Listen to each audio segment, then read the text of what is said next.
show your college professor warned you about. Prepare to be triggered. You're listening to The Patriarchy with Ian and Sal. Yo, what's going on, guys? This is episode 15 of The Patriarchy Show with Ian and Sal. This is Sal, and we are here with Ian, who is still alive, miraculously. Somehow. What happened, man? My Zika AIDS hasn't killed me. The hell? Well, I mean, it's a long story. I talked about in the last episode that my health has been an issue. I don't know if I've spoken about this, but I'm disabled. I have, autoimmune disease, not AIDS, thank God. I don't have Zika AIDS, but I have a couple autoimmune diseases. I have awful back injury. I have like 10 herniations, degeneration, stenosis, you name it. I'm falling apart. Degeneration. You're a degenerate. Yeah. Degenerate. Was that from that movie Airheads? Remember that? With Brendan Fraser? Yes. And who was that? David Buscemi was the guitar player. Yeah, but when Adam Sandler. You're right. Wow. When I hear degenerate, though, I hear of degeneration. I think of Degeneration X from wrestling. Those fags. Anyway, so yeah, I don't have Zika AIDS, but I am disabled, so things like this are going to happen. I'm not going to be able to, be 100% all the time. Hence the point of being disabled, not being able to work. Now, that's the whole point. Yeah. You're not. Is there any kind of conspiracy with, in relation to Hillary Clinton and her health and your health? Is there some kind of correlation? Absolutely, 100%. That doctor, Dr. Ooga Booga, as we call him. Yes. He's my doctor, and I think he got me sick with Hillary AIDS. Shit. Yeah. Speaking of Dr. Ooga Booga, how come in the last 2 days, the Dr. Ooga Booga article I randomly wrote just for the hell of it, out of nowhere, it became the biggest article we ever wrote, and I wrote it a month ago? Yeah, it spiked 2 days ago. The viewership of just that article alone went up over 800%. And out of nowhere. Somebody big must have shared something, because most of the hits were coming off of Facebook, but recently searches on our website regarding Hillary's health and that doctor have gone up tremendously. Oops. But well, I didn't say it was Dr. Ooga Booga. I said, is it? Yeah. So, shielding myself, ethics in journalism, ethics and whatnot. So anyway, yeah, I'm okay. I'm not dead. I'm just crippled and disabled and might be dying. Well, so there you go.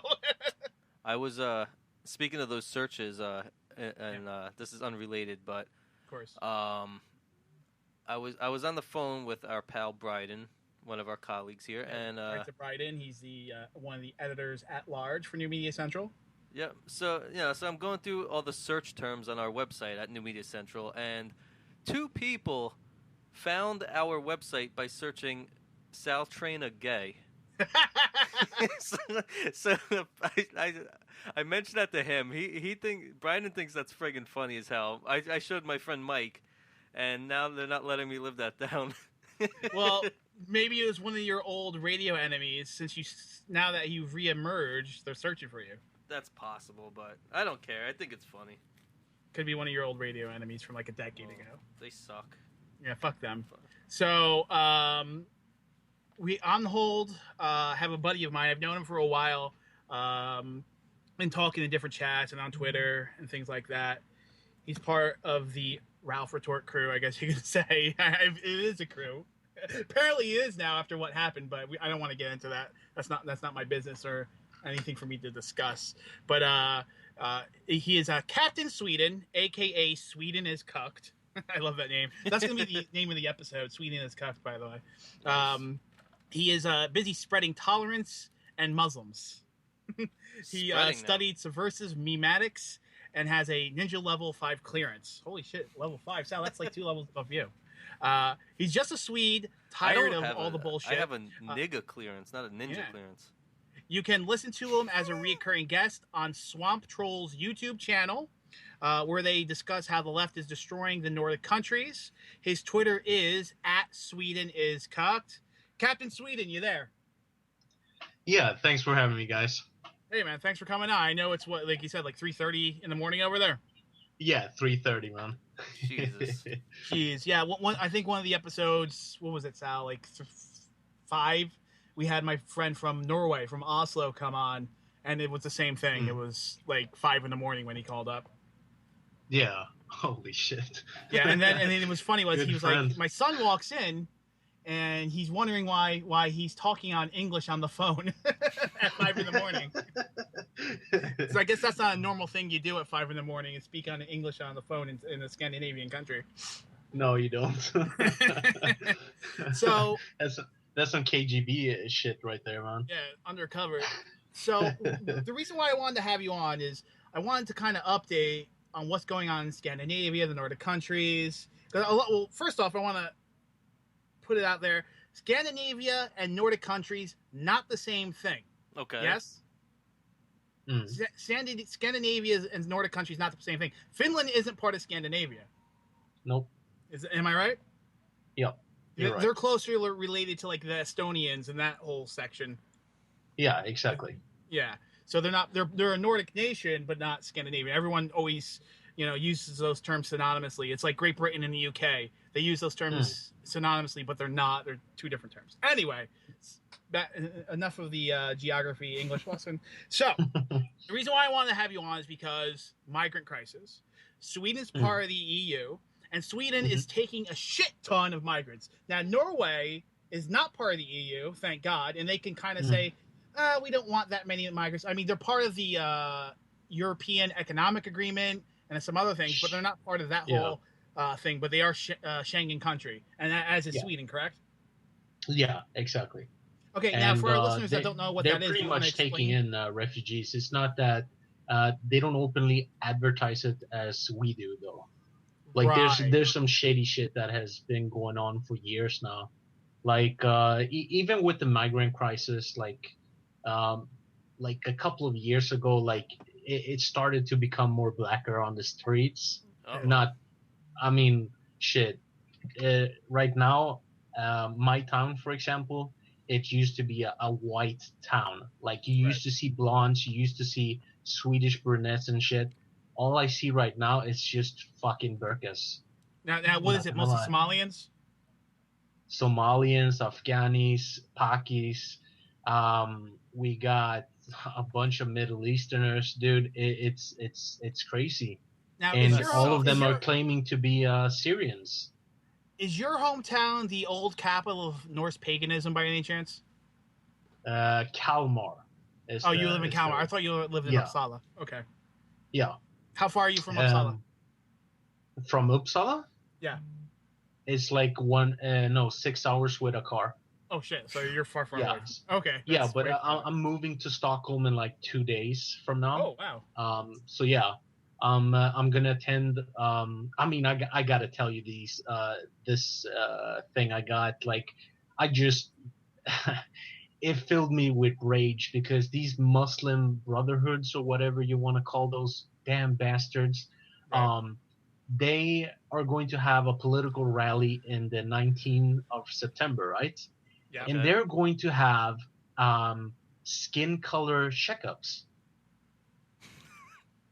Can you believe that? Like skin color checkups here in Sweden. So if you're not the right color of your skin, they're going to get you removed from that rally. You can't attend a rally if you don't have the right skin color. I'm like, dude, this is Stockholm? some 30s shit.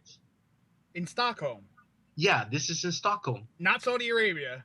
How do they allow this? This is Sweden.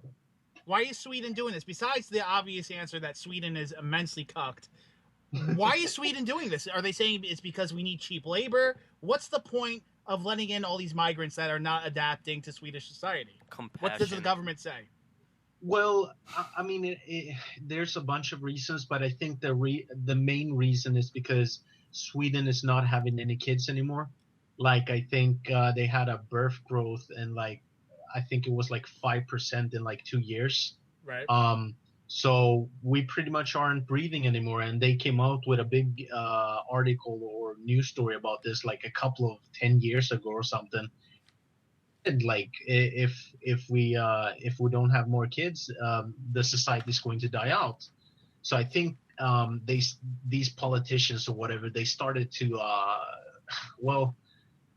they started to lobby a bunch of money into the wars and shit, and now we're just taking them in because they want to replace us with people who are getting kids, you know. Right now, for example, I think we are having 1.3 kids or something per year. Okay.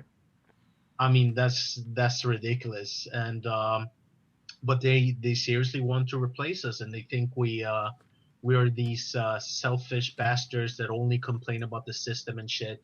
But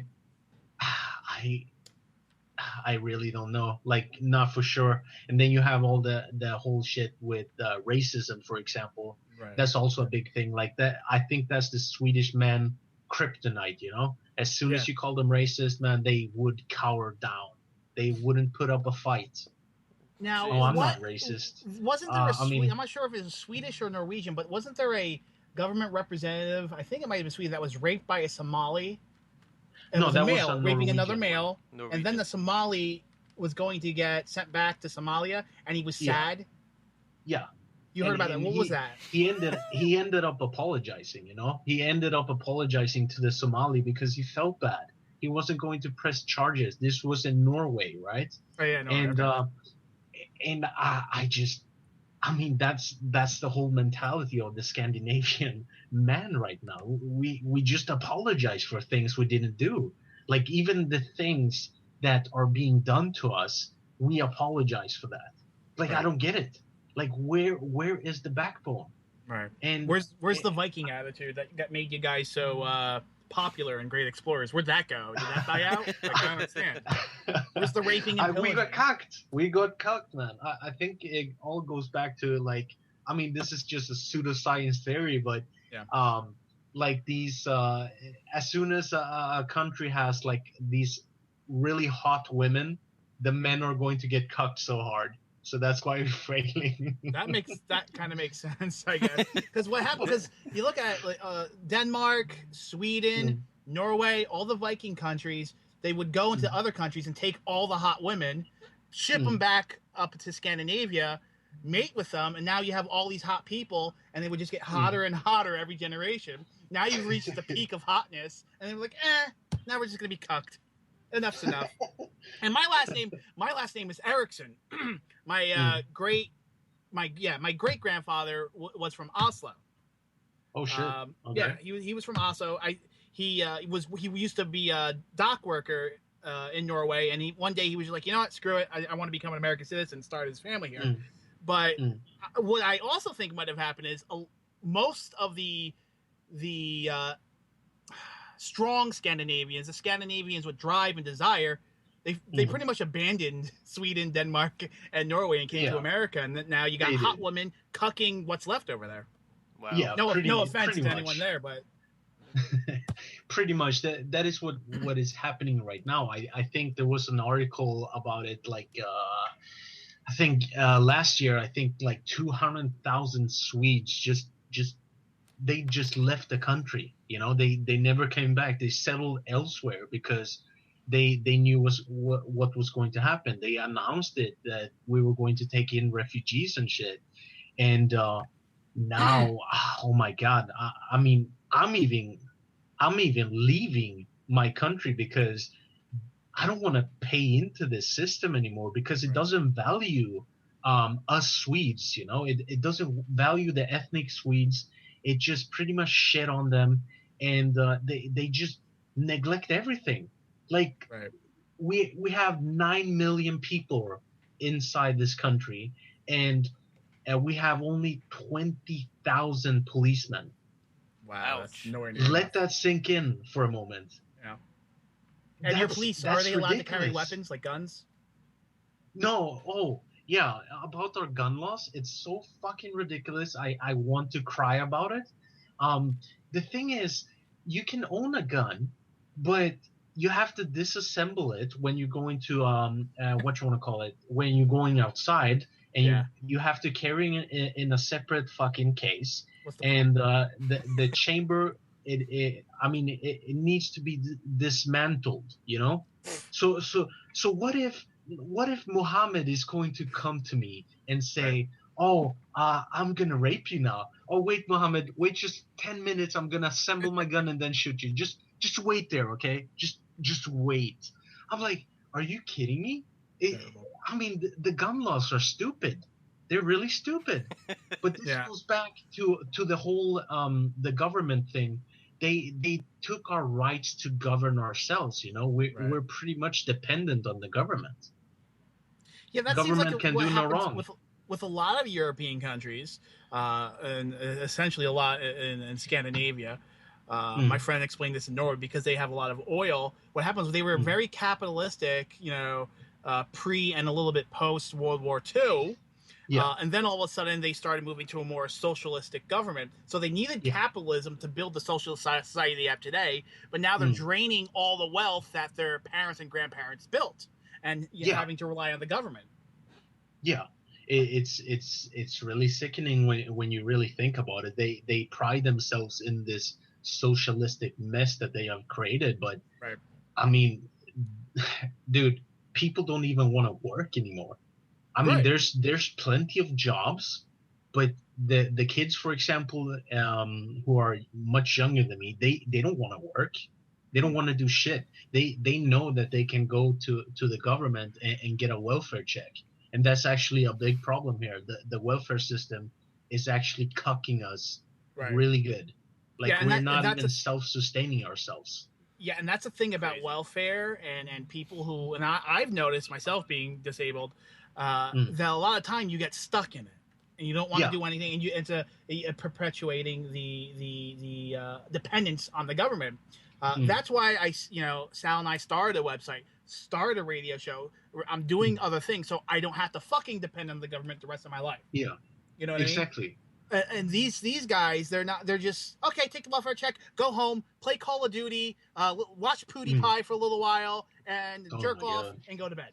That's the average day of most millennials in America and Europe. Sounds good to me, but how am I going to sustain myself? Yeah, you can't. No. You can't. Except for watching that fucking guy. No, I'm not going to watch PewDiePie or whatever his faggot name is. Yeah, as a Swede, I seriously need to apologize for giving you guys IKEA and fucking PewDiePie. I'm sorry for that. Holy shit. I had an IKEA chair and it wasn't so bad once. So I'm cool. I'm down with the IKEA. But the PewDiePie, he has to go back. He has to go back. So your plan is, okay, so you're Swedish. You were born and raised in Sweden, correct? Yeah. Now, were either your parents immigrants? Yeah, my parents were actually my dad is Greek and my mom is Chilean. So they came here when my mom came here with the whole Pinochet dropping commies in the chopper thing. But then you had my dad who came in with the workforce immigrants, you know. And to be honest, we pretty much settled down pretty well. I mean, they didn't do anything ruckus or anything like that. It's just that my mom and dad, they told the immigrant workers at the refugee center, they were telling them, you're a victim. You came here because of war and shit, and do whatever you want, break any laws. These was fucking regular Swedish people telling my parents this. My parents just told them to fuck off, and they did their own thing, you know. Right. They went into the society and they got a degree, and then they started their own businesses. Good. But I really don't get it why these immigrant workers, for example, this has been ongoing since the 80s, I think, since the 60s or something. Like these Swedish people, they're like self-haters. Like they hate themselves. Like it's ridiculous when I go outside in a new workspace or work environment, for example, the Swedish people always comes up to me and say, "Oh, I'm so glad that you're here because fuck, I'm so sick and tired of these grumpy old Swedes, you know? They don't have any personality and shit." I mean, come on. What kind of person does that? I mean, Swedish people, they're known to be a little bit frigid, or I'm going to say a lot, but that's their whole thing. That's their whole charm about them. Now, Like, is I it don't because have they any feel problem bad with for that. raping and pillaging for centuries? Is that No. like, because you know how like the American whites, the white guilt because of black slavery from 250 years ago. So Yeah. a lot of there's a white guilt thing going on here. Is it? Do you think that's happening in Sweden as well? Yes, it is actually a disturbing phenomenon, to be honest, because we have been in peace for like 200s of years. Right. We have not fucked anybody over. Like, Right. we have been really in peace. We didn't disturb anybody, but Sweden is really cut off from the other worlds, you know. So they Right. kind of want to fight for something, you know. They want to belong to something, because the identity crisis in this country is enormous. They don't take pride in their nationality. They don't take pride in their weekdays or holidays or whatever you want to call it. Right. They don't take pride in their flag, you know. Right. I've seen so many Swedish people dropping the flag on the ground. Ugh. You know, that makes me pissed off. I love this country and I want the people to love it back. But when they do that shit to the flag, I mean, come on. Yeah. That's just stupid. But the whole white guilt thing, I don't even know why we have it, because we had like an era where we took in like Africans and they lived with the wealthy, like they lived with the kings and shit. And we always treated them good. Like, look at the Somalis now, for example, that are inhabiting like most of the no-go zones. You have the most famous one is Husby, Rinkeby, and they pretty much get welfare checks. They pretty much get their they get everything for free. Yet they are still complaining that they are oppressed. You know, they are oppressed because they can't find a job. They don't know the language. They didn't we have free education for learning Swedish here. Did you know? So you could be an immigrant, go to Sweden, and they will let you learn the language for free in a different classroom setting. Yeah. Yes. Okay. They even give you food.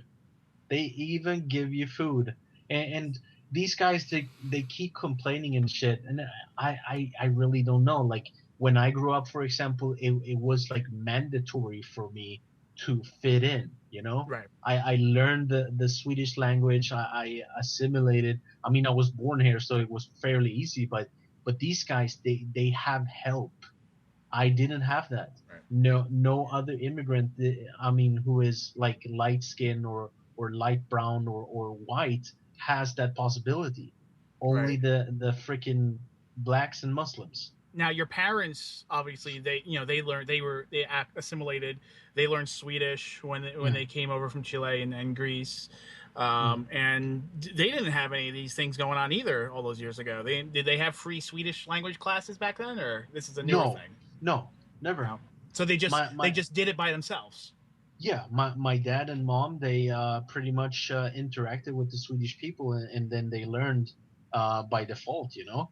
So the more they were practicing with them, the more they would learn. But these guys, they're so tribalistic that they don't even want to integrate here, man. So I want to point this out. So this is the point I want to make. So you had a Greek father, a Chilean mother, came to Sweden, assimilated, had a child. You're Swedish by and by. The thing that's happening, it seems, right now is you have the same system. You've had the welfare system. The one thing that's different from your parents to the current wave of immigrants is Islam. That's what it seems like the factor. Correct? Yeah, exactly. So it seems like the Islam doesn't want to assimilate. They want to conquer and destroy. Yeah, pretty much. Yeah. Sal, do you have any of those videos that I sent you? A couple of the Muslims rioting in Sweden? Yeah, I have a few of them. Some of them are not in English. Yeah, I can translate if you guys want to. It's cool. I have this one here that says migrants attack 60 Minutes crew in Sweden. Oh, that sounds interesting. That is the most famous one. Oh yeah. Yeah, play a little bit. Do they play show a little it? bit. How long is it, Sal? It's 6 minutes. I can get to where they attack. Yeah, get to the attacking point. So do you, Captain Sweden? Calling you that is weird, but anyway, because of the anonymity. But do you want to give it a brief intro of what this video is, and then Sal will play it. All right. So basically, these 60 minutes, I think they were from Australia or something.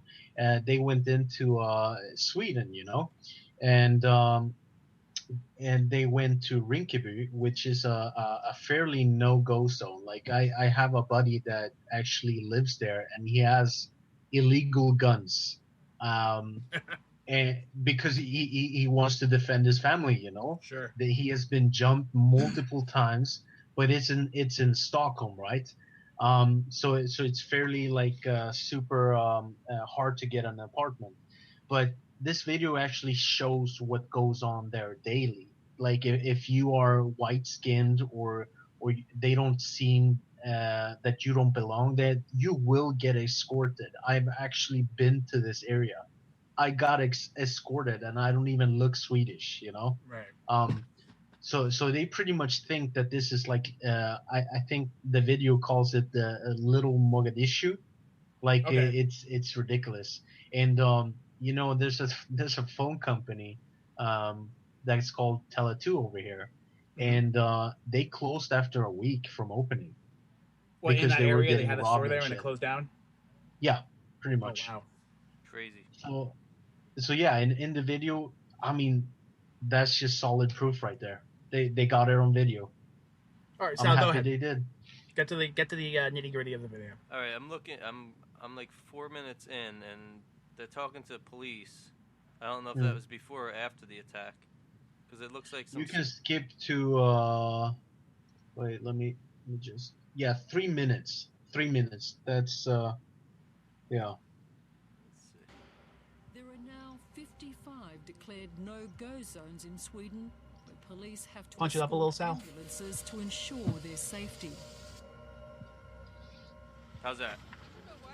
And as we found out, It's good. the temperature is similar in the suburb of Rinkeby, home to mostly Somali migrants. Oh shit.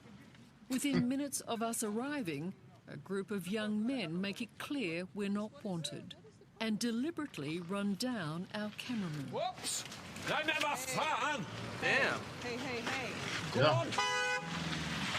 They flicked cigarettes at him too. Shit! What happened? No to your respect. leg? No respect. It's a little more hostile than I had anticipated. Okay, welcome to Rinkeby. It's also called Little Mogadishu. And is that what you're worried about for the future of Sweden? That Yeah, yeah. clash, this clash? Yes, we of saw? course. Now, one of your film crew members was run over by a car here, and it took us 1.5 minutes. So Yes, we're literally just out of the car and and aggression. they didn't have any reason to do that, did they? No, well, definitely not. 1.5 We minutes. called the That is police. insane. To be honest, we hadn't anticipated such intense aggression.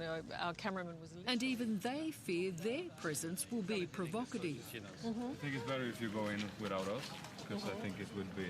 very aggressive. Yeah. Okay. if we're young. Oh my God, so they're we will stay pussies. here, and if it is. That's Yeah. You watch Yeah. us. Thank you. Okay, thank you.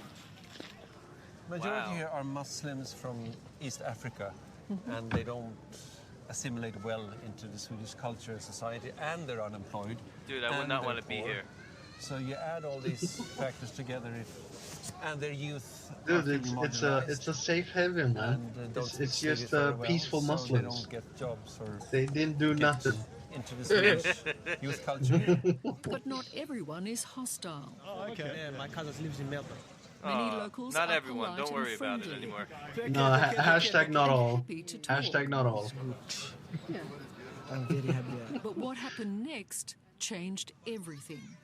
The police leave, and as we prepare to go, young men masking their faces arrive. You're doing good. Yeah. Okay. Very good.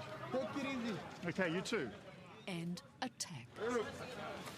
This is normal. Go! Don't you touch me! punching him in the face and everything. Excuse me. Yeah. Please. Get out of here. You don't want to be chicken. No, we are leaving, but you don't need to hurt us. There's no need to be unkind. Hey, Why is she trying to talk to them? The gang's attention turns. I'm on your when the local side. Intervenes. Don't rape me. Drives his mobility scooter. Come on, why do you have to rape me? All right, Sal, cut it. That's enough of that.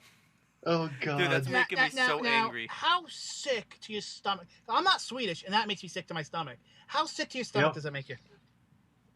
Dude, I was furious when I saw that. Like, I had to, like, see it for myself. So, like, a couple of weeks later, like, I visited that place, man, and I just went in there, and as soon as they saw me, they just took me and escorted me out, you know? They said, "You're not welcome here." I'm like, what the hell? Jesus Christ. You're not welcome here. We just want to live in shit. I mean, it's ridiculous, man. And this is not even the worst place, you know. We have Malmö, for example. Malmö is famous. I was gonna ask you about. Well, thank you for bringing it up. Malmö. Yeah. Of all the cities in Sweden that need a wall built around it and then just lit on fire, would Malmö be that city? Yeah. I would torch that shit to the ground. I would probably carpet bomb that shit because there's nothing good coming out from that fucking shithole. You know, people, they work in Malmö, but as soon as they don't even live there. They live like 3 hours away from it because they don't want to live in that city, you know? And businesses, they pretty much pack up and move to another city. Right. Because they can't make any money there. Right. It's and when you go outside I mean, this is gonna sound massive racism, but I like, don't care. You could be as racist as you want on the show. That's the point of it. But when you go there, like, dude, it's only Muslims. Like, it's fucking only Muslims. You don't even see blonde people no more because have you heard that the Swedish women who live there, they actually dye their hair just because they don't want to get raped? Really? Yeah. Holy shit. So what you're saying is Swedish women are dyeing their hair in Malmö so Muslim men won't rape them. Yeah. And that's a fact. Yes. Holy shit. I've talked to several of them, and it's fucking ridiculous because when I was in Malmö, for example, a couple of years ago, I actually interviewed some of the girls because I was curious, you know. So I walked up to the Swedish persons and I talked to them and asked them, like, what's your natural hair color? They said blonde. And I said, I was seeing dark brown, you know? And I think there's an article about this, like, I think it was last year, they did some kind of survey, and they actually said that we're dyeing our hairs because we don't want to get raped. That's another thing. Speaking of rape, which Sal loves, apparently the rape statistics within the past decade in Sweden have jumped exponentially. It's basically the rape capital of Europe. Now, the Swedish cucks will say, well, that's because each time a woman in a marriage is raped, each separate time she's raped by her husband, we count it as a separate rape. Now, how true is that? And does that factor into the rape statistics? And factoring that in, is Sweden still considered the rape capital of Europe? It doesn't factor in. It doesn't. They have a separate thing. I mean, back in the 60s or 80s or something like that, they made a law that it's racist to put the men and like profile their ethnicity. And you can't put that shit anymore. But I know for a fact because I have this buddy that works in the police force, and he's been telling me that they actually do profile people. And he said that Muslims make up 78% of the rapes in whole Sweden. 78% of the rapes are Muslims? Yes. Yeah. Holy shit. I'm just looking on the internet. It says that rapes in Sweden just this year went up 11%. Yeah. 11% in 1 year. That's a huge jump, man. That's a lot of Muslim raping going on. It's going to go up even more, man. It's going to go up even more because I see the media now. They're trying to push for a second wave of immigration. Oh my God.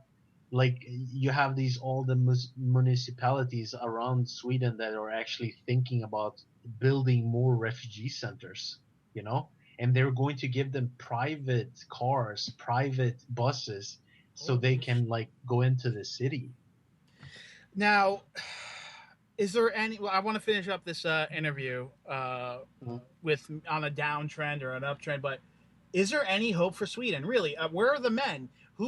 Is there a Swedish Brexit, a Swexit that might come along?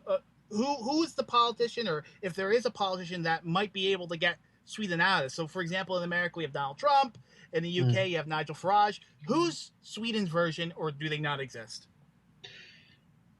I mean, this is my opinion because I've followed them. Everybody told me they were racist and shit like that. Media told me that shit. But the best course of action right now is to vote for the Sweden Democrats, even though they're center leftist.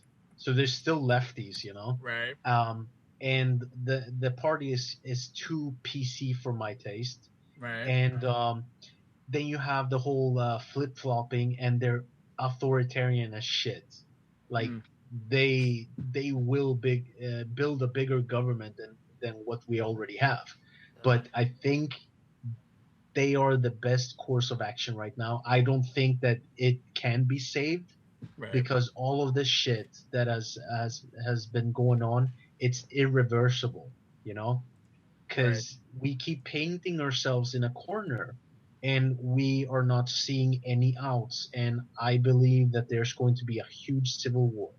I believe that. Okay, you think you really... Okay, now with the Sweden Democrats, I mean, it's not like they're a know-nothing party. They do have members in the European Parliament, county councils, municipal councils. The I guess the Congress over there, the Riksdag. Is that how you pronounce it? Yeah. Okay, yeah. Riksdag. So they have members in that. So I mean, they have a chance to push. It's just that they're not as popular as who's the ruling party in Sweden right now? I keep forgetting. Social Democrats. Yeah, the Social Democrats. And in Sweden, the Swedish Democrats are considered right wing. When in America, they would really, like you said, be center left. They are center leftist by our means. The right wing doesn't even exist in our country. It's gone. It's scrapped. It's not going to come back, to be honest. So now the party chairman, Jimmy Åkesson, is that his name? Åkesson, yeah. Åkesson. Is he like the Swedish Trump-ish sort of figure? Nigel Farage-ish figure for Sweden? I would like to say yes, but I don't have much hope for the guy, to be honest. He looks like he wants to give up, He doesn't have that fighting spirit anymore. And I really hope that someday he will lead Sweden to a better time, but I'm not getting my hopes up, to be honest. I'm not doing that. Okay, so if our 3 listeners in Sweden, you heard it here, vote Swedish Democrats, buy guns, and protect your beautiful white women. Is that the message that we need? And about Swexit, to just answer the Swexit question, is that we lost the momentum. We lost it all because when Brexit happened, it was all good. Everybody was feeling it. The Swexit was like kind of shifting into a movement, but it kind of died off when our government decided to put that the EU membership should be a part of our constitution. So we can't get out of there.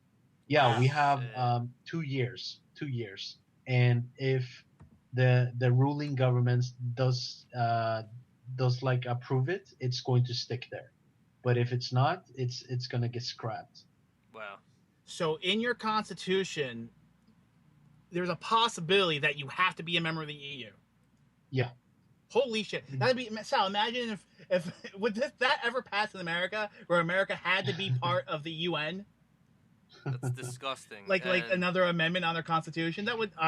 right now, that would never happen. Who knows in 30 years down the line? I could see a good amount of liberals and progressives supporting it, though. Yeah, but we would give them helicopter rides during the Trumpenreich. So. And I'm a big fan of those. They're trying to do that in Italy too. Helicopter rides? Well, no, the EU membership in their constitution. Well, that's why Silvio Berlusconi. I think he's running for prime minister again. Yeah. Is that the one that had the problem with the women? Yeah, he had the prostitutes, but he's very. I think he's pretty Eurosceptic, and he's buddy with Putin, and I think that he's buddy with Trump too. That would be insane. The three of them, like playboys, sort of, strong leaders. Whatever. But Captain Sweden, aka Sweden is Cucked. I want to thank you for staying up till what is it, 4:04 a.m. right now? 4:04 a.m. Yeah. Yeah, in Sweden. I appreciate it. You're welcome on anytime. Thanks, we'll probably have you on in a little while for some updates about more cucking in Sweden. But again, thank you. You can follow him at Sweden is Cucked on Twitter, and you are an occasional guest on Swamp Troll's YouTube channel, which you guys talk about different Scandinavian politics, correct? Yeah, we do. Yeah, so you can find him on Swamp Troll's YouTube. Again, Captain Sweden, aka Sweden is Cucked. Thank you very much. Have a good one. Thank you for having me. Bye. Right. Bye-bye. Take care, bro. So what do you think of that, Sal? I'm triggered on many levels. I'm so triggered. No, it makes me sad and angry at the same time. That video, we should post that on our rundown after the show. Yeah, I'll put it up. They just come out of nowhere for no reason. They punching people in the face, running people over. Somalians getting in this poor old white woman's face, and she's ignorant. She doesn't, she thinks that talking to them is gonna help. Oh, why are you doing this? Get out of there, you dumb bitch. Yeah. It's like during the Arabic Spring, the white woman reporter in Egypt that was raped. Yeah. It's like, what are you doing? With no body? Did she have a body? I don't even know. But whatever she had was not enough. It's like, oh yay, it's happy time for free. Oh God, there's cocks in my ass. Help, I'm being beaten. Why are you there? Fuck. If that woman, when they said leave, get out of here, we don't want you here. If she would have turned around and left, her cameraman would have gotten punched in the face. Yeah. You'll see the video. Yeah. Fucking dumbass. Well, and I think from what I remember, the average Somali IQ is under 70. They're not the smartest. So is most of their weight. Yeah, their IQ is their weight, which is 68. I think the average Somali IQ might be 68. Holy Between shit. 68 and 70. Yeah, they're not smart people in general from Somalia.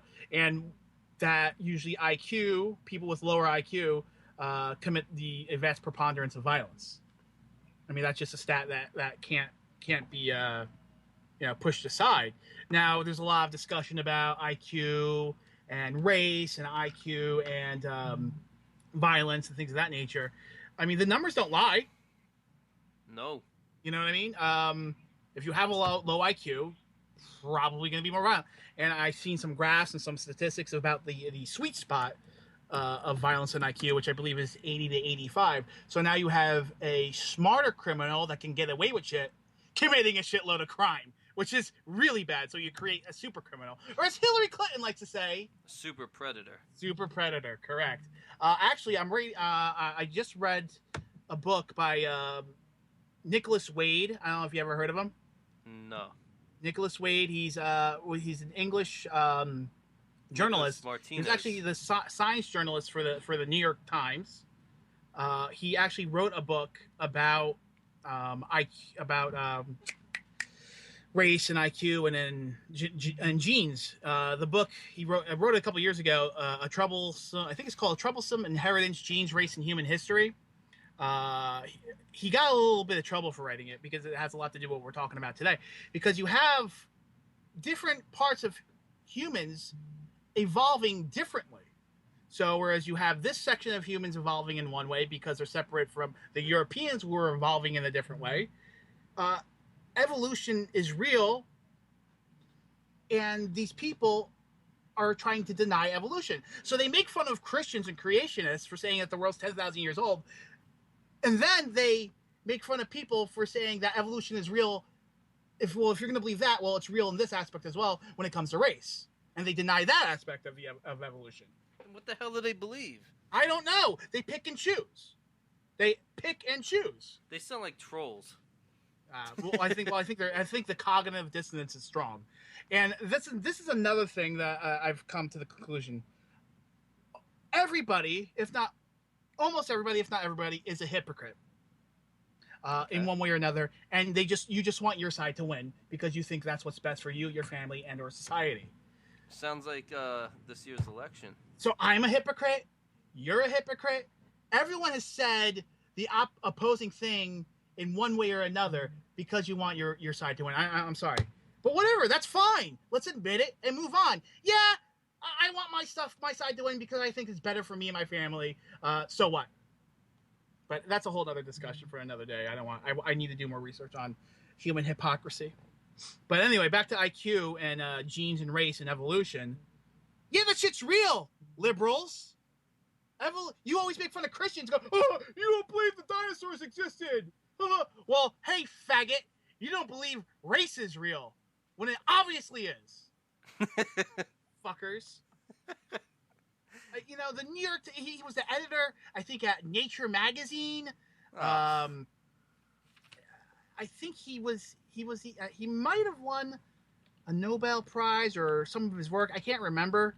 Something to do with Nobel. Like, he was very well respected up until he wrote this book, and everyone was like, boo! Hate facts, racist, Nicholas Wade! But if there's a book I really highly recommend, I'm going to read it again. I think I read it like a year ago. A Troublesome Inheritance, Genes, Race, and Human History.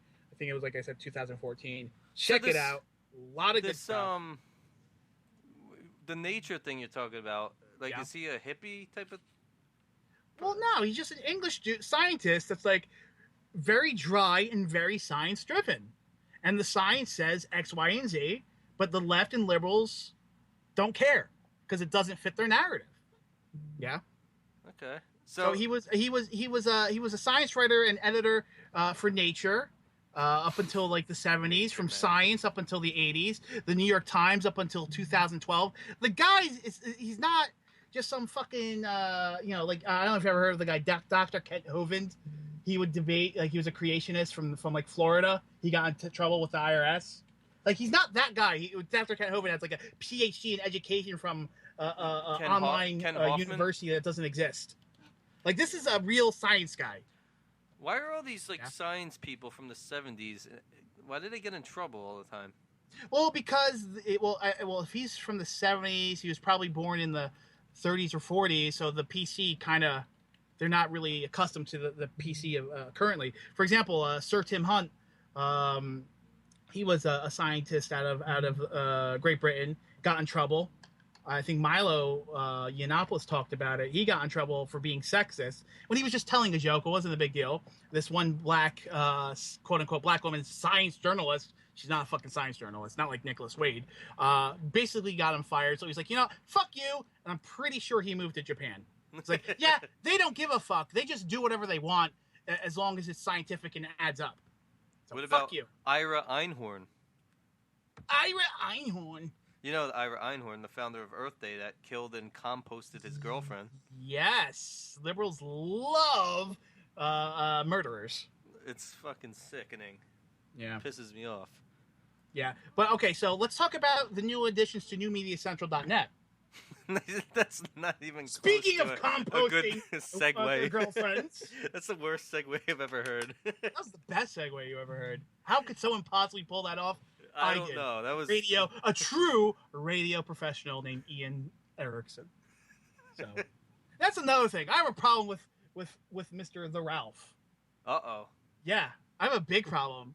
In his article, he wrote my name as Ian Derrickson. And we were doing a show once, and he called me Ian Derrickson. Did he like hear you wrong? No, well, I can see how the mistake can be made. My Twitter handle's Ian D. Erickson. Yeah, so you can think it's Derrickson. Oh, so I have a bone to pick with Ralph. Now, Ian Ralph's a Derrickson. good guy. I expressed that I don't want to get too much into anything with him, but anyone wants to know where I stand, 100% behind Ralph. I think he's a great guy. I think his website's great. I think his writers are great. I think everything he's doing to shed light on different things is amazing. And he's doing a really good job, and I support him. And I hope he keeps on doing it. So let's just end it there. I read that he's the leader of the alt-right. Is he the leader? What about Gamergate? Is he the leader of the alt-right Gamergate movement? That sounds good. Dear leader. See, these journalists don't know. And what I find is funny, the picture of him in one of the articles, they're saying he's the leader of the alt-right, and in mainstream media, the alt-right is looked at as like a white supremacist movement. It's him with his girlfriend, who's Pakistani. Yeah. Well, Pakistani, or she's about as British as you can get, except for her parents, for Pakistan. There goes a nice part of your hypocrisy research. Yeah. Yeah. Oh, he's a leader of this white supremacist alt-right movement. Here's him in a picture with his girlfriend, the brown girl with Pakistani origins. What fuckers? This media is a bunch of fuckers. They just want to get their narrative across, no matter what, no matter how hypocritical they want to be, and and that's fine. But just admit it. Don't try to be this holier than thou journalist. Like, I'm Edward R. Murrow, blah, blah, blah, blah, who is, by the way, a huge liberal. But everyone thinks they're fucking Edward R. Murrow. Fuckers. Fuck him but too. anyway, new additions to newmediacentral.net. I think, did we announce Carter?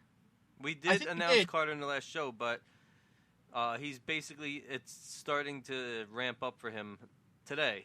Yeah, I sent you the edited version of his article. It's going to be posted. We're going to do an interview this week with Carter, and it's going to be posted a day or two. His premiere article on New Media Central. It's going to be about Second Amendment. We talked about he was in the military. He was an officer. I'm not sure if he was a lieutenant or a captain or both, but he was pretty high ranked as an officer in the military, and he knows his shit about guns and the Second Amendment. So we're gonna talk to him about that on our next episode, and he'll have an article coming out at newmediacentral.net about that. Also, from the barbaricgentlemen.com, Sal, we have Larsen. Yes. Larsen will be doing video reviews. I think his first review was a vintage video game. Yeah. He's going to be in our if you go to newmediacentral.net, go lifestyle, drop down is Larsen's reviews. He's from, like I said, the barbaricgentlemen.com. He's written for Return of Kings, Roos V's site. He did I think Karate Champ, which is a game that came out in 1984. Again, Larsen Halleck, I believe that's how you pronounce it. Yeah, actually, he's a Jersey guy, Sal. Yeah, he's he. I spoke to him the other day. He has a really, really friggin' deep voice. He's a fit guy. He's a manly man, I guess you could say. Man's man. Yeah, he's a cool guy. I'm glad he's part of our network. Yeah, I wish I could have talked to him, but because of my Zika AIDS, it's kind of rough for me to be dying and run a website at the same time. But I do what I can, Sal. I do what I can. But yeah, but check him out. NewMediaCentral.net, Larsen Reviews. Again, from the Barbaric Gentlemen. Glad to have you on board. He's going to be reviewing video games, movies, B-movies, whatever. He's actually well-versed in that. Apparently, in his past life, he was a big-time geek before he discovered working out and eating well. So he wants to bring, I guess, a different point of view, a right-leaning point of view into the pop culture discussion. Good. So yeah, we need that. Not just the website, obviously, but society in general. And I think he's a smart guy from what I've read. And I read an article from him on Return of Kings a while ago, and I looked, and I'm actually following him on Twitter before we even started doing this business proposition. What do you think of Return of Kings? I think it's a good website. We're surrounding ourselves with some good people. Yeah, we're doing good. The leader of the alt-right. We got some fitness people. Yeah, I need fitness people. If I could work out and move and take 5 steps without dying, it would be fucking fantastic. That's besides the point. I mean, I have a disability too. I have a Jewish wife. Oh. I have. Don't let her hear that. I love you. I love you. I love your wife. I have progeria, but just on my dick. So that's my disability. That's a terrible disability. Just my dick is growing older. Progeria. It's fucking disgusting. And it like, has polio. So let's not talk about your dick. Can we not talk about your dick for one episode? But wait. we were surrounding ourselves with good people. Bryden, his show's ramping up right to Bryden. Do we have an announcement with John Stutzman, who's right now our news guy / Bryden Proctor's manager? Yes, I put him in charge of New Media Central Radio, which we are on live as we speak. He is our new program director. He's going to be making some moves soon, and I can't wait to see what he does. Hopefully, I don't have to fire him. So he's he's the PD. No, I like John. Anything else that because I was out of it for a while. I would check in every once in a while into our Slack chat, but I was pretty out of it. No, things are running smooth. We got it. We're holding it down. Oh yeah, and we are. You can check out our ad at theralphretort.com. So me and Ralph and I worked out something. So we'll be, our ad and stuff will be featured on his site. So make sure you go to theralphretort.com. Make sure you go to newmediacentral.net. Those are the only 2 websites you should ever go to, I think. Sounds good to me. Yeah, I think so. And we're actually going to be changing up the look of our website so it doesn't look like this. It's going to look a lot better because we're actually doing something with Google Ads finally, right? Yeah, man. Finally. Yeah, we're moving places. So, Sal, I want to get into something. You ready? What are we getting into? The last bullet point on the show prep. We're going to get serious. We're going to get serious, yeah. Seriously. All right, yeah. Do you mind? Do you want to do that? No, I don't mind. Some people, we're talking about 9/11 here. Right. It's the 15th anniversary coming up. Yeah, and I was affected deeply by the events on that day, and a lot of people like to tiptoe around it and walk on eggshells around me around this time. They're afraid to say things, but right. I can answer any question anyone has. I can any details anyone ever wanted to know, I could talk about it. It actually is therapeutic for me. Right. So, do you want to go into how it's affected you and what happened? Yeah, I can talk about it. 15 years ago, man. Yeah, right. It doesn't feel that long. I'm a friggin' old man. But I was working in the city not too long before that, and I quit. I was actually working my brother's old job. He moved across the street into the trade center, right, for a commodities broker. He was training to be a broker in the commodities exchange. Trina was in training. Yes, and so I was across the street at another company where he used to work with my aunt, and he was working with my uncle, her husband, and I left. I was a little younger. I didn't like the commute. Mm-hmm. Came back to Jersey. I started working as a landscape foreman for one of my cousins. Right. Right, and that's the story we told on one of our episodes where Bam Bam Bigelow almost beat you up. Yes. Okay. I happened to be in I think it was Marlboro, New Jersey that day. It was really friggin' nice out. Right. Awesome day to be bossing around some Mexicans. So this was September 11th, 2001. You're in Marlboro, New Jersey. You're yelling at Mexicans. Yeah. About 9 in the morning. My at the time everyone had beepers, so my beepers going off, and we all had work phones, but we didn't carry them on us because they were bigger, and yeah, they're like the Nextels, yeah. So I'm looking, my boss is calling me, which I figured it was work related. So after I got done with the job, I went to a truck, called him. He's like, I don't know what's happening, but call your house. Okay. So I'm like, what the hell is this? So I'm a friggin' grown man. Why is my mother calling my work? And I call her. She's like, put on the radio. I don't know what's happening. I can't get in touch with your brother. There was a plane that hit the building. And I'm brushing it off. I'm like, no, don't worry about it. No big deal. I'm thinking some putz and a friggin' like a what are those small planes, like the friggin' Yeah, the biplanes. Yeah. Yeah, like a biplane or one of those like private ones, the little jets. Like maybe some dipshit didn't know how to fly a plane and hit the building. Didn't think anything of it, and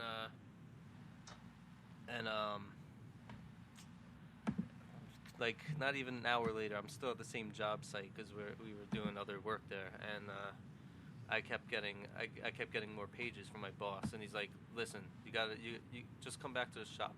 You're done for the day." And this is early in the morning already. I just started, and I'm like, "What the fuck is going on?" So I get there, and I go into his office, and I see it on the TV screen, and then that I knew immediately that something was friggin' wrong. I started calling my brother's phone. He wouldn't pick up. Oh no. So, I just wanted to be home with my family. So, I couldn't even drive because I was a friggin' mess already. And my cousin drove me home, which was like a half hour away. And I got there. As soon as I got there and walked in the house, I saw the tower fall on the TV. My friggin' father, who I've never seen cry in my life, was crying. And, you know, still me being, you know, young and, you know, trying to be tough. I'm like, oh, no, he's fine. He just can't, you know, get through to us right now. And, you know, one of my best friends, he came over. He's actually not with us anymore either. He came over to make sure I was okay. He stayed with me, like, the whole day. We were watching this on TV, trying to call everyone. If you don't mind me asking, first name of the friend, do I know him? Steve. From Madawan. He was actually my brother's age. We hung out like every friggin' day. Okay. You might know his sister Lisa. S? Last name S? T. We'll talk about it off air, but go ahead. Okay. Yeah, I don't get along with her anymore because she's a whatever. Yeah, go ahead. So I don't even know what time that night I couldn't even sleep. I think I brought my mattress from my bedroom out into the living room and like stayed out there with we were all just, you know, glued to the TV. It was a friggin' mess. So let me summarize so far. Okay, so you're at work. You're beautiful day, September 11, 2001. You're yelling at Mexicans. Your beeper's going off. Your boss says, "Go home." You go home. The towers fall. Your dad's crying, and you can't get through to your brother. Exactly. And then now, by this point, it's nighttime, and you're trying to go to sleep, and you still haven't heard from your brother. Yeah. So I barely slept that night. Next morning, we're just trying to call. A couple of my friends and his friends made it into the city somehow, and they were, they tried to get as close as they could. No one was allowed near it. They're putting up the signs. Remember everyone was putting up signs on fences everywhere. Yeah. And probably by the next day, we realized he wasn't going to come home. We started to, not accept the fact. We just, it became obvious, he would have reached out to you. Yeah, because the next day they pulled out like 6 people, and that was it. There was 6 people that somehow survived the collapse because they were in this stairwell. Now, was that a true story? Yes. I heard it's an urban myth, but is that a true story? They were in the stairwell. They kind of wrote it down, or no? They didn't write it down. Somehow, like everything fell like around them. Like the way everything crashed down, it didn't. Right. They just got super lucky, and it's not an urban myth. It's not. There's people are like interviewed every friggin' year. I'm sure there's friggin' shows are already on as we speak. Right. Because it's good ratings for the TV networks to show this shit on a loop. But well, go ahead. We'll get into that. But go ahead with this. So by the third day, we realized. We started to. Realize that he's not coming home, and I would say within another couple of days after that, we had an officer come to our house from the town, from our town, sent by the city to collect anything of my brother's that would have his DNA on it, like a razor blade, comb, toothbrush, stuff like that. So we bagged it up and gave it to them. And this is like the middle of September. I think by October, we just, we didn't hear any news, nothing. So we figured we're gonna do a memorial, and we did the memorial at St. Joe's in Keyport, or what is that, Aberdeen, Keyport? Keyport, yeah, I think it's technically Keyport, Aberdeen. It's like right on the border. But yeah, that place was friggin' packed. I can't believe how many people friggin' showed up to that. That was ridiculous. But it felt good, man. It was we figured that was our closure. Right. Then little do we know, let's see, that was October. 8 months later, we get a call from the city that they identified remains of his. And that was like the end of June, I think. And they shipped us the remains. They actually asked me on the phone if I wanted to know what they found, and I said no. Yeah. So that was kind of weird, but actually to skip back a few months before that, during the winter in February, so that's 5 months after it happened, we got a call from a parking garage right down the street from the Trade Center near Battery Park. They found his truck. So we didn't get his truck back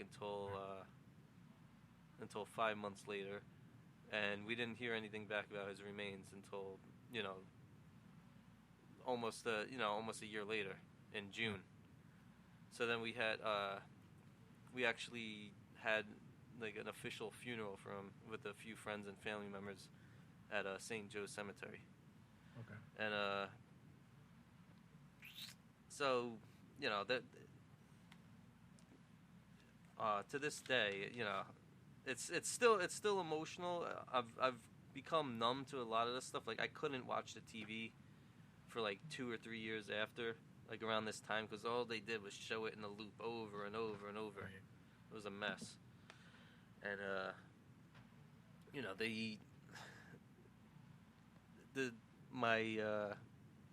it shaped my view on politics. It shaped my view on a lot of things in the world, and it certainly raised my awareness on radical Islam. Right.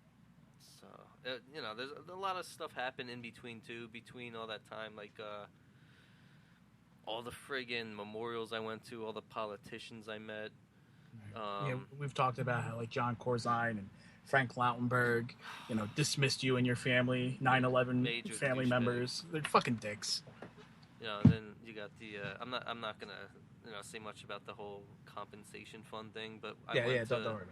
I went to that was painful, because you literally have to go and sit in front of some federally appointed lawyer, and then they sit there and tell you how much your family members are worth. Jesus. And like all it's I almost friggin' had to be held back from the guy, and some things were cool. Like with the city, they had they had free therapy sessions, but where it was located was absolutely retarded, because I'm sitting there trying to feel they're trying to sit there and make you feel better, and then you get up and you turn around and you look out the window. There's a smoldering pile right there. Yeah, it's probably a bad place to have it. Yeah, so they tried to do some things right, and they just kept fucking up. But some of the events definitely changed me, mentally, emotionally, right. And I had a hard time for a long time dealing with it. I think I'm better now, and I could talk about any aspect of it now. So that basically, in short, that's some of the events that happened. Right. Now you've had the honor of going there and on 9/11 different anniversaries and reading off the list of names. Yeah. How many times have you done that? I've done it twice. I was invited 3 times. The third time was last year that I was invited, but I did not go because it was too short notice. Right. Now, are you going to go are you going to go on Sunday this year to go? I might, honestly. My mother is, out of respect for her, I might not go because she's a little paranoid about security. I see. But, yeah. Okay, that makes sense. Dude, to be honest, if you've ever been there on that day, you would not one bit feel threatened. Everywhere you look up, there's a sniper. There's police helicopters flying over. You have the whole, like, half the city's police department sitting there right there with you. There's politicians there who have their own security detail. Then nothing's gonna happen to you there. Right. Yeah. So I want to go, but I don't feel like worrying any family members. They've done stuff in my town for us too. I'm not even gonna go to that this year because that gets the whole. It gets tired after a while because every year it becomes meaningless to me. I mean, it's sad to say, but it does because some of the ways they sit the family members in the friggin' chairs and everyone's staring at you. They're friggin' playing loud bagpipes in your friggin' ear. Jesus. So politicians come and they speak these talking points and platitudes that don't mean shit. It gets old. Yeah.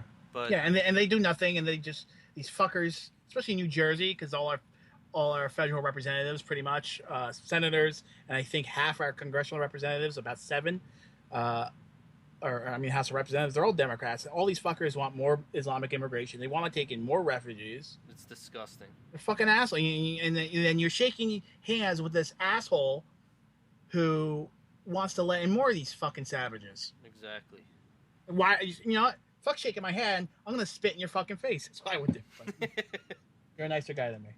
Yeah. I mean, when I did the two reading, you go up there, you read names. Right. There's that was a little nerve-wracking the first time because you're in a crowd of like tens of thousands of people, and you're on, and then you're sitting there thinking, that you're on national TV because they play it on the New York, on the every news station in New York live. Yep. It's on the entire time.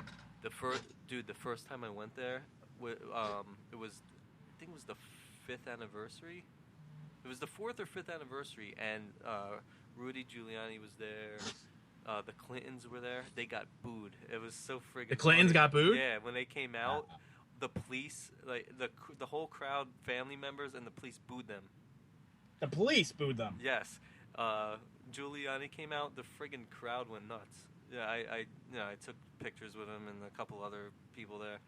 He was really nice. But, Giuliani? Yeah, a couple, I don't remember what year it was, maybe 2 or 3 years ago I went there, and I met Mayor Bloomberg, who's a total dipshit politically. But Bloomberg, put that name in parentheses.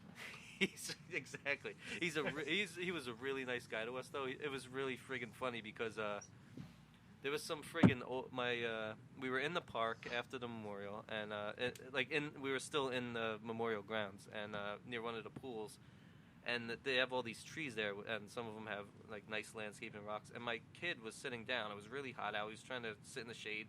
Right. He was picking up the rocks and looking at them. Some old lady came walking over and yelled at him for touching the rocks. And I went to go yell in her face, and they had to push me back. And Mayor Bloomberg saw this happen and came over, and started talking to my kids and playing with them. I took I think you saw the picture of him holding my daughter. It's yes. That was a cute picture. It's creepy, dude. It was a cute picture. Your daughter was. It looks like he's trying to fucking take her into take her soul van somewhere. But no, he's trying to corrupt the half Goyim part of your daughter. Yes. Terrible. They're all good people, on that day, everyone tries to put that aside, and then you walk out, you walk past all the loose change people and the anonymous members. Why are they there? With any day you can fucking do that, but on 9/11 you're gonna fucking pull that shit. Yeah, you walk out and the assholes in their fucking the Fox masks. Yeah. Shove that fucking mask up your cunts. There's all. The Bush lied. People died. Yeah. 9/11 was an inside job. Harambe was an inside job. Yeah, it definitely was. 9/11. 9/11. A bunch of Muslim pieces of shit flew planes and killed thousands of people. I mean, that's it. I mean, I'm going to probably get tweets or messages from conspiracy theorists. It's that simple. Muslims have been committing terrorism. 100% of terrorist acts on airplanes since 9/11 have been, guess what? Muslims. You're gonna get the email from Brian saying the Jews did it. Yeah. It was Israel. It was Netanyahu used the remote control. Netanyahu. Who? No, you got those assholes with their signs and putting it in your face as you're walking by. So that you have to try and control yourself so you don't friggin' murder someone right there in front of the police. Well, that's what they want. Mm-hmm. That's what they want. They want you to beat them up so they can then sue the city and sue you and the whole shit. But yeah, okay. So we have 9/11 coming up, the 15th anniversary. You have people suffering. I remember I think it was the day after it happened, walking through Red Bank, New Jersey. It was quiet. It was on the weekend, or a couple days after. It was on the weekend, and it was eerily quiet, the entire town. But then all of a sudden, it sounded like in unison, people just started singing "God Bless America" for no reason. They just started singing it. That's cool. Every car had a flag. Everyone was an American. Everybody was an American at that time. Now you have fuckers that don't want to stand for the flag. That play professional sports that make hundreds of millions of dollars. Yeah, they have their right to not do it, but I have my right to call them fucking pieces of shit. They are, exactly. I have the right to do this. Well, we have the right to call you a fucking cunt. So, get over it. I have the right to write to the NFL to enforce rules where everyone has to stand for the flag. Because they have ethical rules and things like that? Yeah. Dude, there's moral clauses and things. There's going to be a lot of people boycotting now. Yeah. Crazy. Fuck them. I just got a message from Stutzman asking a question. Were you ever afraid of pronouncing the names wrong? No, because they actually send you a list phonetics. And then a CD. They actually send you a CD with the phonetics. How to pronounce the names. Oh, okay. Makes sense. I think I still have both lists packed up. How many names do you read each time about? You read, I think I read 5 or 6, and then at the end you get to say whatever you want about your loved one. And the first time I was up there reading next to some woman who lost, I think, her husband, and then the next time was with a kid, a really young kid who lost his father. I think was an officer, and he was dressed up he was like a junior police cadet dressed up. Right. He was cool as hell. And the first time I went there though was really interesting because they actually let you they was still doing the construction didn't really start yet. They were just the hole was there and everything, right. And they let us go down into it. And where the 9/11 museum is now. No, where the Trade Center is now. Oh, really? Oh, okay. Yeah, down into the friggin', I guess where the basement and parking garages were. And I actually took a friggin' jar with me and scooped up rocks and dirt and stuff. Right. And kept it. Well, how about we do this? We only have a little bit longer. How long have we gone on for the entire show? Let me see. Not even an hour 20. Okay, so we Not got bad, a little bit not longer. We bad. got 10 minutes, I guess we can go on for. If anyone wants to call and ask Sal anything about what we just talked about, give us the lines open. Lines are open. Yes, Okay, it is. 732-444-8139. The number is 732-444-8139. You want to talk about anything 9/11 related or about Sal, about his experience, have any questions? Anything. Give us a buzz. Anything, man. Yeah, the number's on my Twitter. Again, 732-444-8139. Cool. So, if anyone wants to call or if we'll wait for calls. What do you want to talk about? I don't know. I mean, we have the debates coming up. How do you think that's going to go? Dude, you know I'm a friggin' pessimist. I'm a negative Nancy. Negative Nancy. And I want to be more confident that Clinton's gonna get her ass kicked. Well, do you think Clinton's gonna get her ass kicked, or you think it's not going to be a non-issue? See, so they're gonna pull something out of their ass, and something's gonna somehow manipulate the polls, in my opinion. And that's my prediction, that they're gonna pull some funny shit, and they're already trying with the whole they're trying to shame people into still liking Trump today because he said that Putin's better than Obama. Right. But that's a fact. Well, as a leader for their particular country, exactly, it's a fact. Technically, it's a fact. And here we go with the hypocrite shit. America, we're no fucking angels. Yeah? We imprison people more than any other country in the world. Okay? Hillary Clinton has killed people. I mean, she'll deny it that someone got, suicided themselves in the back of a head on a mountain, but fuck off, come on.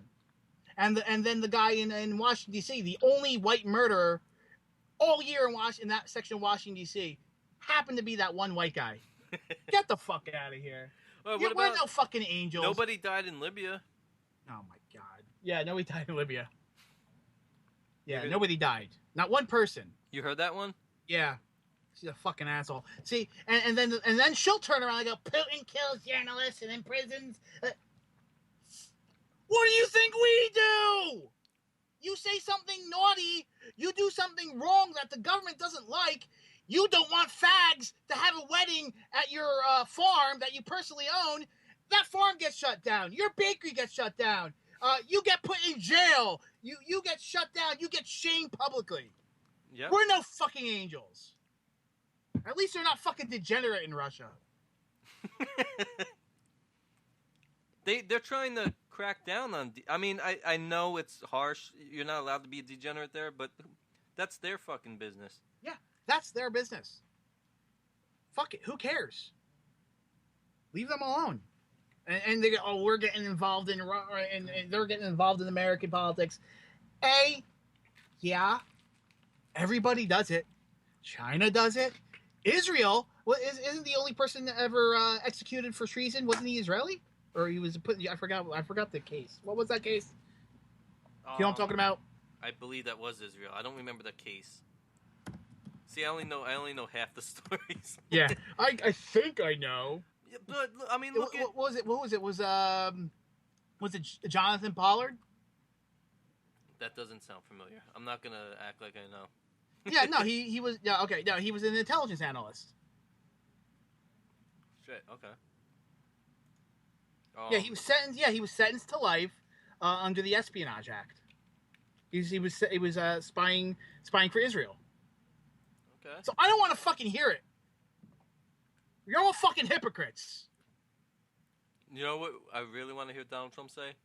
What? You're all fucking hypocrites? Besides that, not only is the leader of Russia better than Obama, but the leader of the Philippines is better than Obama. Who? Yeah, that guy. The one that called him a son of a whore. Son of a whore. He gives no fucks, that guy. And Philippines, there's another one. We're alienating our allies. Filipinos love America. They come here, they assimilate, they become nurses, they do well. How many Filipino nurses have you seen in your life? I think like every other nurse is a Filipino. I mean, they do a great job. And they've always been an American ally. And somehow, Obama wants to appease our enemies, Iran, by giving them billions of fucking dollars in ransom. And then he wants to piss off our allies. What an asshole. I can't wait till he's gone. Well, maybe I could. Because if Hillary Clinton comes in, I believe she'll be even worse than Obama. Because at least Obama had something. She's 100%, in the system. Yeah. Exactly. She's 100% gung-ho in the system. He was trying to do some black liberation shit. Yeah. Hillary Clinton's a full-on globalist. Yeah, she's a full-on globalist, controlled puppet. You want to get in conspiracy theories, that's fine. She probably is involved in those too.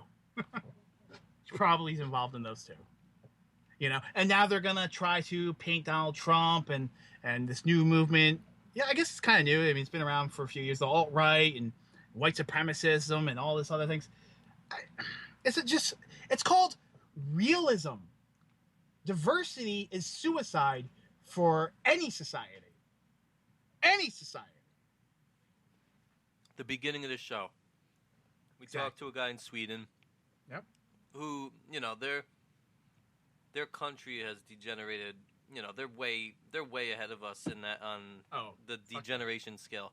But we're gonna have to liberate them. We're going there, and he said it that if you're a native Swede and and if you have the opinion that you want to try and save your country, you're a racist. That's what the alt-right has been labeled as, racist. That's why it's to shame us. Right. And I wouldn't consider myself alt-right. I don't think you're technically alt-right, but we're fellow travelers. Hey, I support a lot of the America First crowds. Yeah, America first. I don't fucking care. As long as you put America first, which means my family comes first, and you don't want to fight pointless wars for other countries. I like that. That's a great idea. I don't want Hillary Clinton, going to war at fucking Russia. Yeah, and having my fucking sons have to go fight Russia for some globalist agenda. Exactly. Fuck off. That's not. They're not fighting for the flag at that point. They're not fighting for America. Bullshit. There's, we talk about conspiracy theorists and stuff like that. There's one thing that I kind of subscribe to. Yeah. And it's, some people say the military-industrial complex. Yeah, that was the Eisenhower thing. We have the neocons and we have the globalists. Even Jonah Goldberg. We have Jonah Goldberg, but you even I fucking hate that cunt. Go ahead. He blocked me, but Hillary, and the establishment Democrats, the establishment Republicans, like the Romneys, the Bushes, the McCain and Graham, the Goldberg, the Shapiros and Goldbergs. They all have that thing in common. And if you're not for going to war, you're part of the alt-right. Right. It's just weird. There was an anti-war crowd not too long ago that was being praised, and now it's because we're a right-wing anti-war crowd. That's what it is. So we're not going to be praised by the liberal media. And Jonah Goldberg, didn't he call for a purge of the alt-right, just like Buckley did with the John Birch Society? Bring it. Yeah, I say fuck you, bring it. Yeah, and you know something, the John Birch Society is still around. Not too long ago, I was writing for their. I mean, maybe they're not nowhere near as influential, but not too long ago, I was writing for their website, and they were paying me actual shekels. Now, can I ask you why, like the Jonah Goldbergs of the world don't like the Birch Society? Well, they think they're anti-Semitic. Here's the thing. I went to a John Birch Society forum thing. One of the speakers was Jewish. The other speaker was a black minister who would go into prisons and minister to prisoners. But I mean, it's sad. The John Birch Society is very old. Everyone at the forum was very old. I would say my wife and I, when we went the one time, we were definitely the youngest by far. I mean, I think that I know one other person that might be in their late 20s, early 30s that's in the John Birch Society in my area. They're aging, they're dying, and another movement, the alt-right, is going to have to take over. Okay. Now, the alt-right is obviously a lot more decentralized than the John Birch Society. The John Birch Society was one group. You have different segments of the alt-right. So I think by that, there can be a lot of plausible deniability. So if someone says something what someone deems racist, you can go, yeah, I don't agree with that, but I agree with this. So I think it's a good idea. in the vein of how Black Lives Matter runs things. A lot of plausible deniability. So if a Black Lives Matter kills 5 policemen in Dallas, the rest of Black Lives Matter go, yeah, no, he's not part of us, even though he's wearing a Black Lives Matter t-shirt. So it's kind of the same thing. Kind of the same, plausible deniability, decentralization, separation. But eventually, we're the alt-right's going to have a leader like the Ralph from the Ralph Retort. According to the Washington Post. I know he's not. I know he's not a leader of the alt-right. But I thought that was funny. I think Ralph, as being the leader of the alt-right, should come up to New Jersey, September 24th, to the PNC Arts Center. Yeah. Are you gonna go there? Was that Hindu thing with Donald Trump? Yeah, this the Republican Hindu coalition. They're gonna speak on terrorism. Oh, I applied for credentials. We'll talk about that off air. Okay. Anyway. All right. So actually, we're going to be doing something in about 5 minutes now. So you want to wrap it up? Yeah. Yeah. Let's wrap it up. All right. Let's wrap it up. Thanks. Hey, listen, everyone. Thanks for listening. And cue the music. Let's cue the music. Yep. Hopefully it works. Yeah. There you go. Wow, things are running smooth today. Wow, straight through. I mean, it's been a while. No rehearsal, no practice. We just ran right through the show prep. Not bad, huh? No. And thanks for listening. Make sure you take the 10 seconds and give us 5 stars on iTunes. It helps us spread our message, whatever the fuck that is. Our website, we are part of the New Media Central family. That's newmediacentral.net. New Media Central is an independent network of new and younger conservative and libertarian voices. You can find informative news, commentary, and thought-provoking podcasts. We are growing rapidly, and since New Media Central is independent of PAC and mainstream influence, we appreciate any help you can give. So, that would be going to our Patreon, which you can find on the homepage of newmediacentral.net. Now, if you give $3 or more a month, I will give you a PDF of my book, Broken Volume 1. You wrote a book? I wrote a book. You wrote a book? I wrote a book. Holy shit. Broken Volume 1. It's a book of poetry and short stories. That's one of my guilty pleasures is I love poetry and Charles Baudelaire and, John Donne and all this other stuff. Go ahead. Who was the first one you said? Charles Baudelaire. He's a French poet. Oh, I thought you said Voltaire. Yeah, Voltaire. No, it's not really a poet. Broken Volume 1 can be purchased on Amazon and Barnes & Noble. Ebook available Kindle and Nookbook and iBook and that book and this book. You can follow me at Ian D. Erickson on Twitter. You can follow Sal at NMC_Sal. I still want to change that. What? I still want to change that. You should do that. You can follow the show at Patriarchy Show. And you can follow New Media Central at New Media Central. Make sure you check out Sweden is Cucked. He has a lot of good stuff. Follow him on Twitter at Sweden is Cucked. You can also see him on Swamp Troll's YouTube channel. Just go to YouTube, search Swamp Troll. I'll have all the links up on the show rundown. Make sure you check out heartofamarine.org. The Heart of a Marine Foundation is a non-profit organization that provides comfort, support, financial assistance, and educational resources to improve the quality of life of military personnel in all branches of the United States Armed Forces, including veterans and their families. Now, Sal, are there any 9/11 charities that you would recommend? No. No, they're all dark. I don't like the main one. Right. Because Jon Stewart was a part of it. Yeah, so heartofamarine.org. Heartofamarine.org. And with that, we will be back hopefully in the middle of next week sometime. I will announce it. Go to newmediacentral.net to keep up with the updates. And Sal, signing off.